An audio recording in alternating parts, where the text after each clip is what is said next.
Hello friends, welcome to channel masters of botany. Again मैं हूं आपका दोस्त विनय कुमार सिंह और आज के इस वीडियो में हम बात करने जा रहे हैं जो आपका एमपीपीएससी बॉटनी असिस्टेंट प्रोफेसर का एग्ज़ाम हुआ था। वहां पे बॉटनी में जो सब टॉपिक्स हैं आपके, क्योंकि जो पूरा सिलेबस है आप उसको यूनिट वाइज पढ़ते हो, like algae, fungi, bryophyta, pteridophyta, gymnosperm ऐसे करके।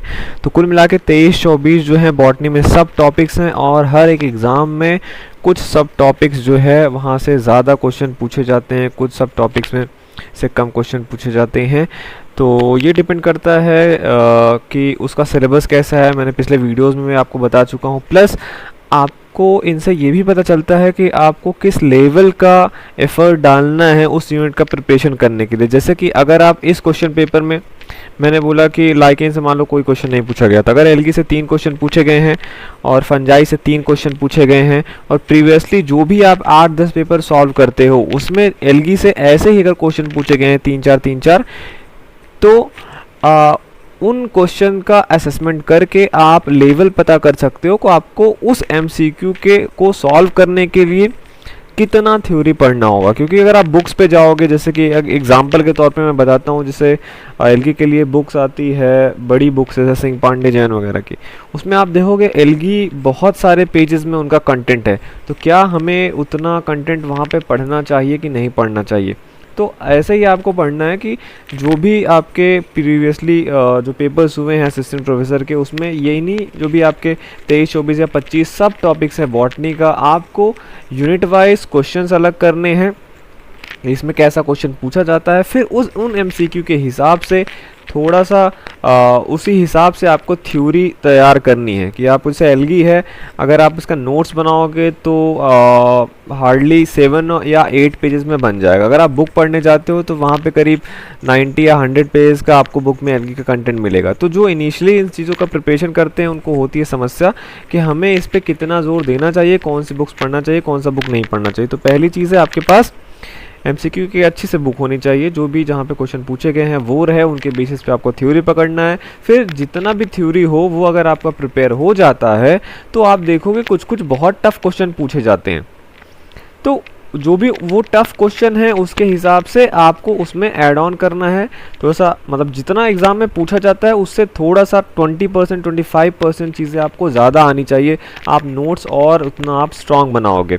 प्लस आप फिर भी देखोगे कि कोई कितना भी पढ़ ले, अगर मैं कहता हूँ सिंह पांडे जैन जैसे बुक है उनका, आप अगर वो 100 पेज भी तैयार कर लोगे उसके बाद भी कई सारे एमसीक्यूज ऐसे होते हैं एग्जाम में आए हुए हैं। मैं केवल एल्गी की बात नहीं कर रहा हूँ, जितने भी यहाँ पे सब टॉपिक्स हैं, हर सब टॉपिक से इसी पेपर में ऐसे ऐसे क्वेश्चन पूछे गए हैं। तो टैक्सोनॉमी से मैंने पीएचडी करा है, लेकिन खुद इसमें ऐसे क्वेश्चन हैं जो कि मैं नहीं कर सकता हूँ। तो ऐसे क्वेश्चन मैं हमेशा से बताता हूँ कि ऐसे क्वेश्चन जो कि ना लग रहे हों, सब कुछ चीज़ें पढ़ने के बाद, जो अवेलेबल कंटेंट है उसको पढ़ने के बाद, तो वो किसी से लगने नहीं जा रहे हैं, तो वो क्वेश्चन कोई नहीं कर पाएगा। आपको उन क्वेश्चन के लिए क्या करना है, परेशान नहीं होना है। तो एक चीज़ क्या होता है, बेसिक नॉलेज होता है। बेसिक जो क्वेश्चन पूछे जाते हैं वो आप कहाँ से पता लगाते हो, एमसीक्यू से, उसके बेस पे थ्योरी का प्रिपरेशन करते हो। दूसरा मैंने बोला जो बेसिक चीज़ें हैं उसमें से आप थोड़ा सा उन कंटेंट को टफ कर लोगे 20%, ये आपका हो गया जोन। ठीक है, आप तब समझो कि आपकी तैयारी क्या है, अच्छी है। अब इसमें से जो मैंने बोला कि हर सब टॉपिक में से 1 या 2 क्वेश्चन जो एकदम से टफ वाले आ रहे हैं, जिसको देख के आप परेशान हो सकते हो, वो जो है अगर 100 बच्चे एग्ज़ाम देते हैं तो शायद 1 या 2 लोगों का सही होता है। वो भी अगर या उनका स्पेशलाइजेशन हो, उन्होंने पीएचडी करी हो या डिसर्टेशन का टॉपिक रहा हो, तो उनका वो लग जाता है। तो ऐसा हर बच्चे के साथ होता है। तो मैंने आपको बोला बेसिक प्लस उसमें से आपको टफ जो है 20% ऐड कर लेना है। जो वहाँ 1-2 क्वेश्चन आते हैं वो कोई नहीं कर पाएगा, उनके लिए आपको परेशान होने की ज़रूरत नहीं है। तो अगर आप देखोगे ये जो पेपर आपका हुआ है, इसमें जो सब टॉपिक्स हैं, पिछले बार का मैं आपको पहले पेपर दिखा देता हूँ। ये अभी मैंने 1 हफ्ते पहले वीडियो डाला था जहाँ पे मैंने एमपीपीएससी बॉटनी जो असिस्टेंट प्रोफेसर का एग्ज़ाम था 2017 का, उसका असेसमेंट किया था कि वहाँ पे कौन कौन से टॉपिक से कितने क्वेश्चन पूछे गए थे। तो वहाँ पे ओवरऑल 200 क्वेश्चन थे। फिर भी अगर डोमिनेंट जो टॉपिक है, मैंने आपको बताया था plant physiology, ecology, biotechnology and plant tissue culture, mol bio, plant taxonomy, anatomy and embryology, ये था। तो ये ऊपर के जो 4, 5, 6 हैं यहाँ पे कि इसलिए ज़्यादा क्वेश्चन पूछे जाते हैं क्योंकि जब आप इसका सिलेबस उठा के देखोगे तो इसमें टर्मिनोलॉजीज़ बहुत हैं। क्योंकि ये जो हम पेपर दे रहे हैं, जैसे आप नेट का एग्ज़ाम देते हो, तो वहाँ पे मेनली जो क्वेश्चन आपका पूछा जाता है वो एनालिटिकल टाइप के होते हैं। आपको सिचुएशन दी जाती है कि एक्स एक प्रोटीन है, वाई से कांटेक्ट कर रहा है उसका, फिर ये चीज़ हो रही है, वो सेल के इस ऑर्गेनेल से होते हुए प्लाज्मा मेम्ब्रेन पे जा रहा है, ऐसी सिचुएशन है। तो अगर आपको वो चीज़ें समझ में आता है, बेसिक साइंस आपने पढ़ा हुआ है, तो वो सारी चीज़ें आप करके वो निकाल लेते हो। लेकिन ये सब जितने सारे एग्जामिनेशंस हैं, ये मेमोरी बेस्ड एग्जामिनेशन है। मेमोरी बेस्ड मतलब पूछा जाएगा कि इनमें से कौन सा ट्रांसक्रिप्शन फैक्टर है यहाँ पे लगता है, कौन सा पॉलीमरेज का एंजाइम है जो ये काम करता है, वो काम करता है। तो सारे क्वेश्चन में आपको कोई भी आप उसको एनालाइज नहीं करना है, जो क्वेश्चन पूछा जाएगा सीधे सीधे आपको उनका आंसर देना है। और ऐसे में जो भी एमसीक्यूज बनाता है, जिसको भी पेपर बनाना होता है, चाहे मैं ही पेपर बनाऊँ, मैं ऐसे सेगमेंट्स की तलाश करता हूँ जहाँ पे डायरेक्ट क्वेश्चन पूछने की संभावना ज़्यादा हो। तो प्लांट फिजियोलॉजी है, जैसे मान लो बहुत चीज़ें हैं उसमें, ट्रांसपिरेशन है, रेस्पिरेशन है, फोटोसिंथेसिस है। फोटोसिंथेसिस से खुद ही आप उठा लो, उधर लाइट रिएक्शन से उसमें कितने सारे क्वेश्चन आप पूछ सकते हो, डार्क रिएक्शन है उससे कितने सारे क्वेश्चन पूछ सकते हो, प्लांट टैक्सोनॉमी से पूछने के लिए कितनी सारी चीज़ें हैं, हर्बेरियम एक तरफ ले लो, क्लासिफिकेशन सिस्टम एक तरफ ले लो, फैमिली के कैरेक्टर्स हो गए, फ्रूट टाइप, क्लोरक एक्टिवेशन वगैरह। तो मतलब अगर प्लांट टैक्सोनॉमी से मुझे 100 क्वेश्चन बनाने को कोई दे दे तो मैं आराम से बना दूंगा, मुझे कोई परेशानी नहीं होगी। लेकिन वहीं आप अगर बोलोगे कि आप एल्गी से बना लो या लाइकेन से आप इतने क्वेश्चन बनाओ, तो हो सकता है पूरा सिलेबस के ही क्वेश्चन एमसीक्यूज वहाँ पे निकल आए। तो इसलिए इनसे इतना बनाया नहीं जाता है।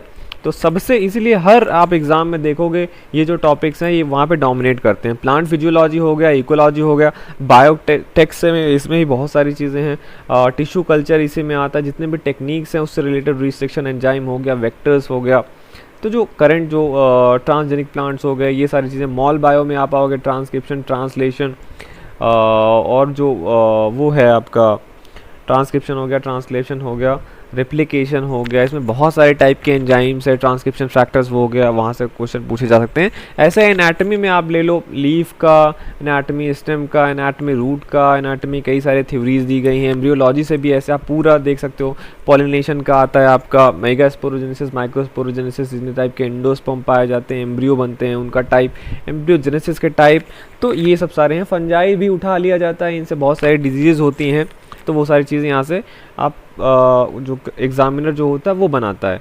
वैसे आप देखोगे 2022 में भी फिर से आप देखोगे यहाँ पे क्वेश्चन जो था 185 पूछा गया था, तो उसमें से फिर भी सबसे ज़्यादा क्वेश्चन आपके जो है इकोलॉजी से ही पूछा गया था।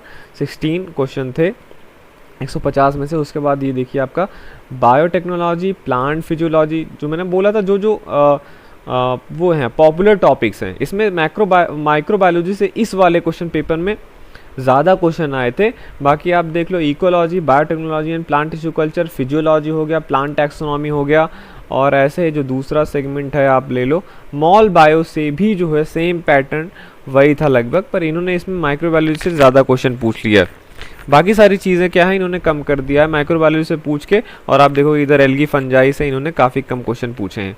तो वही सेम पैटर्न है। मैंने आपको बताया कि आपको एग्ज़ाम में जो भी, अगर आप एक अभी नए स्टूडेंट हो, आप प्रिपरेशन करने जा रहे हो, तो आपको ये समझना है कि मैं हमेशा से बताता हूँ कि हमें सारे ये जो सब टॉपिक्स हैं 23-24 इन पे इक्वली फोकस करना है। इक्वली फोकस इसलिए करना, मैंने आपको बताया था कि जहाँ से कम क्वेश्चन पूछे जा रहे हैं उनका आपको लगभग 8 से या 9 पेजेस में ही कंटेंट बनाने हैं। उस लेवल की आप प्रिपरेशन मत करिएगा कि आप कोई बड़ी टॉपिक वहाँ पे निकाल लो, कोई बड़ी बुक खोल लो जो वहाँ पे 100 से 200 पेजेस हों, तो वो वाली बुक आपको नहीं लेनी है। जिस हिसाब से क्वेश्चन पूछे जा रहे हैं उसी हिसाब से आपको अपने क्वेश्चन डिज़ाइन थ्योरी डिज़ाइन करना है। फिर यही 20% वाला जो मैंने बताया, अपने से उसमें टफ चीज़ें डाल लेना, कोई बड़े एग्ज़ाम के MCQs डाल लेना, जैसे नेटवेट के हों तो वो डाल लेना, थोड़ा सा अपने आप का लेवल मेंटेन करने के लिए। और जो मैंने बोला जो क्वेश्चन आपको नहीं आते हैं इन सब चीज़ों के बेसिक प्लस ये जो आप अपने से टफ करते हो इसके बाद, तो वो क्वेश्चन कोई नहीं कर पाता है। आप देखोगे 10 स्टूडेंट अगर आपके साथ दोस्त हैं, आप उन क्वेश्चन पे डिस्कस करोगे कि हाँ ये वाला इसका क्या आंसर था, तो उनको भी नहीं पता होता। मैंने भी जैसे प्लांट टैक्सोनॉमी मैंने आपको एग्जांपल देके बताया कि इसी क्वेश्चन पेपर में बहुत सारे टैक्सोनॉमी से क्वेश्चन पूछे गए हैं।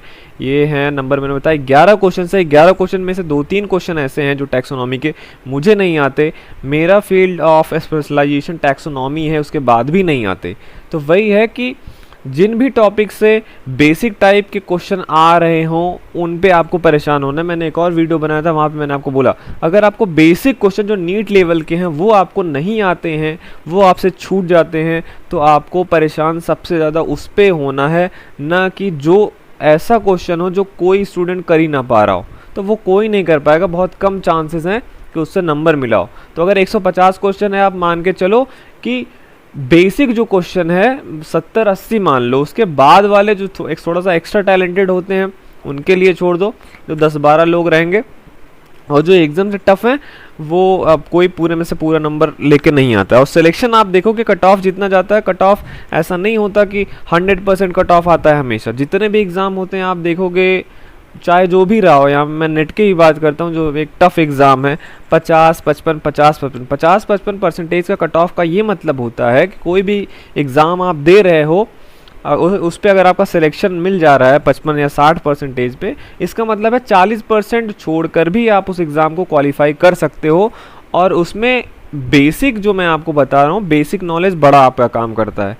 तो इसीलिए आप बिल्कुल परेशान ना होइए, कोई एक अच्छी बुक ले लीजिए, एमसीक्यू वाली मेरी ही बुक है जहाँ पे सारे असिस्टेंट प्रोफेसर के एग्जामिनेशन के प्रीवियस ईयर क्वेश्चन पेपर दिए गए हैं, प्लस टॉपिक वाइज भी उसमें जितने भी एमसीक्यूज होते हैं एग्जामिनेशन वाले, चाहे एमएससी एंट्रेंसेस हो गए या ऐसे असिस्टेंट प्रोफेसर, उनका भी एक अलग से वो बनाया गया है। आप एमसीक्यू पढ़ के ही उनकी थ्योरी खुद से तैयार करिए, कौन से बुक पढ़ना है कौन से नहीं पढ़ना है। बुक मार्केट में कोई ऐसा असिस्टेंट प्रोफेसर के लिए नहीं आता है कि हाँ भैया हमने डिज़ाइन कर दिया गया हो, ये बुक आप एमपीपीएससी के लिए पढ़ो, ये बुक आपको यूपीपीएससी के लिए पढ़ो।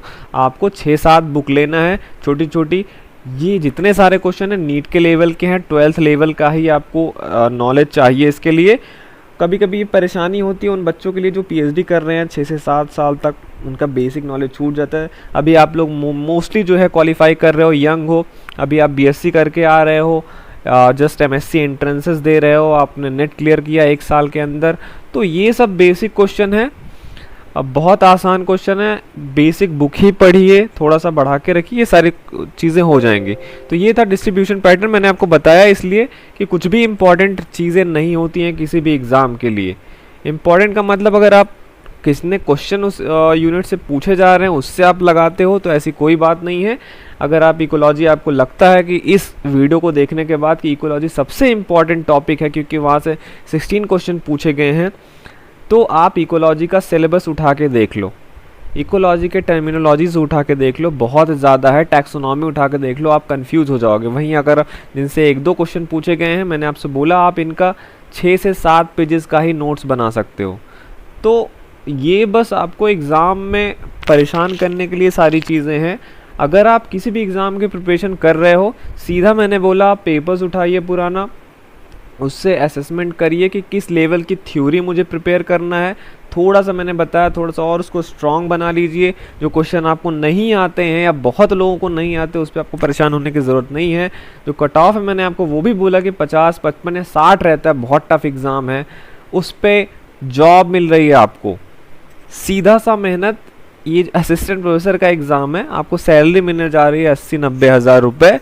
यही सेम लेवल का प्रिपरेशन एमएससी के बच्चे कर रहे हैं बीएचयू और डीयू में सिलेक्शन लेने के लिए। अलीगढ़ मुस्लिम यूनिवर्सिटी, इलाहाबाद यूनिवर्सिटी, इन सब में सिलेक्शन लेने के लिए वो इन सब चीज़ों का बहुत अच्छा तैयारी करके रखते हैं, आपसे अच्छी तैयारी करके रखते हैं। तो इसीलिए आप असिस्टेंट प्रोफेसर बनने जा रहे हो तो थोड़ा सा मेहनत आपको करना पड़ेगा। किताबें ज़्यादा पढ़ने की आदत डालिए, ज़्यादा बैठने की आदत डालिए, तो आपका एग्ज़ाम निकल जाएगा। इस वीडियो के डिस्क्रिप्शन में आपको जो एमपीपीएससी का एग्ज़ाम हुआ है ये 2022 वाला, 2022 का नोटिफिकेशन था, ये अभी 9 जून 2024 को हुआ है। इसका मैं क्वेश्चन पेपर का PDF डाल दे रहा हूँ, आप वहाँ से गूगल ड्राइव का लिंक है, आप वहाँ से डाउनलोड कर सकते हो।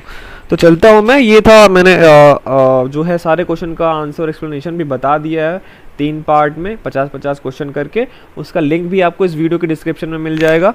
तो मैंने सारा चीज़ें करा दिया, आपको क्वेश्चन पेपर प्रोवाइड करा दिया, एक आंसर एक्सप्लेनेशन प्रोवाइड करा दिया, ये भी बता दिया कि प्रीवियस ईयर का क्या था, यूनिट वाइज पैटर्न क्वेश्चन पूछने का क्या है, सिलेबस का चक्कर, एग्ज़ाम का मैंने आपको तरीका भी बता दिया, अगर आप नए हो या पुराने हो दोनों सारी चीज़ें। तो उस हिसाब से आप तैयारी कीजिए। मैं आपसे मिलता हूँ किसी और वीडियो में।